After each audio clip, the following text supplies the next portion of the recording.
સુરેન્દ્રનગરના લીંબડી તાલુકાના ચોકી ગામે તાજેતરમાં કમોસમી વરસાદ અને વાવાઝોડાના કારણે વ્યાપક નુકસાન થયું હતું, જેથી આ નુકસાન સામે યોગ્ય કાર્યવાહી ન થતાં લોકોમાં રોષ જોવા મળ્યો છે। વાવાઝોડાને કારણે ઝાડ પડી ગયા બાદ પણ પીજીવીસીએલ તંત્ર દ્વારા યોગ્ય કાર્યવાહી કરવામાં નહીં આવતા રોષ જોવા મળ્યો છે। ઝાડ પડી જવાયા બાદ વીજ પુરવઠો ખોરવાઈ ગયા બાદ પણ પીજીવીસીએલ તંત્ર દ્વારા રિપેરિંગ કામ હાથ ધરવામાં ન આવતા ખેડૂતોને ભારે હાલાકી ભોગવવાનો વારો આવ્યો છે। સુરેન્દ્રનગરના લીંબડી તાલુકાના ચોકી ગામે તાજેતરમાં કમોસમી વરસાદ અને વાવાઝોડાના કારણે થયેલ નુકસાન સામે યોગ્ય કાર્યવાહી ન થતાં લોકોમાં રોષ જોવા મળી રહ્યો છે। વાવાઝોડાના કારણે ઝાડ પણ પડી ગયા બાદ પીજીવીસીએલ તંત્ર દ્વારા યોગ્ય કાર્યવાહી કરવામાં નહીં આવતા રોષ જોવા મળ્યો હતો। ઝાડ પડી જવાથી વીજળી પુરવઠો ખોરવાઈ ગયા બાદ પીજીવીસીએલ તંત્ર દ્વારા રિપેરિંગ કામ હાથ ધરવામાં ન આવતા ખેડૂતોને પણ ભારે હાલાકી ભોગવવી પડે છે। વીજ પુરવઠો નહીં મળવાથી ખેડૂતોને સિંચાઈ કરવામાં પણ તકલીફ પડતા ખેડૂતોમાં રોષ જોવા મળ્યો હતો। પીજીવીસીએલ દ્વારા વારંવાર લાઇટ બંધ કરતા લોકોમાં વ્યાપક રોષ જોવા મળ્યો હતો, જેમાં પ્રી મોન્સૂન કામગીરીને લઈને વારંવાર ફોલ્ટને લીધે પીજીવીસીએલ દ્વારા વારંવાર લાઇટ બંધ કરતા લોકો ત્રાહિમામ પુકારી ઉઠ્યા છે।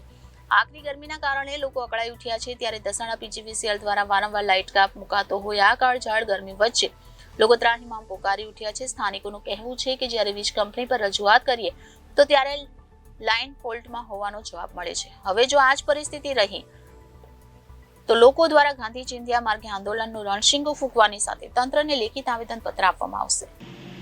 મારું નામ અર્જુન ભડિયાદરા, હાલ ચોકી ગ્રામ પંચાયતમાં ડેપ્યુટી સરપંચ તરીકેની ફરજ બજાવું છું।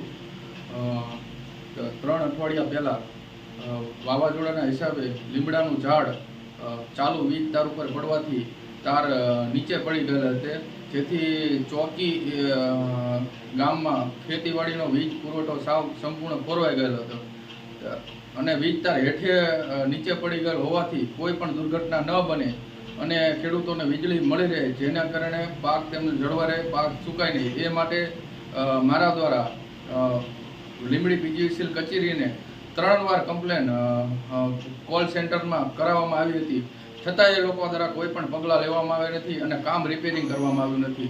કામ રિપેરિંગ ન થયું હોવાને કારણે અત્યારે લોકોને સિંચાઈમાં ખૂબ જ મુશ્કેલી પડે છે, લોકોના ઊભા પાક સુકાઈ રહ્યા છે અને હાલ પણ તે તાર અત્યારે નીચે જમીન ઉપર ચાલુ લાઈવ હોવાથી જો ભવિષ્યમાં કોઈ પણ દુર્ઘટના સર્જાશે તો તેના સંપૂર્ણ જવાબદાર પીજીવીસીએલ કચેરીના અધિકારીઓ રહેશે।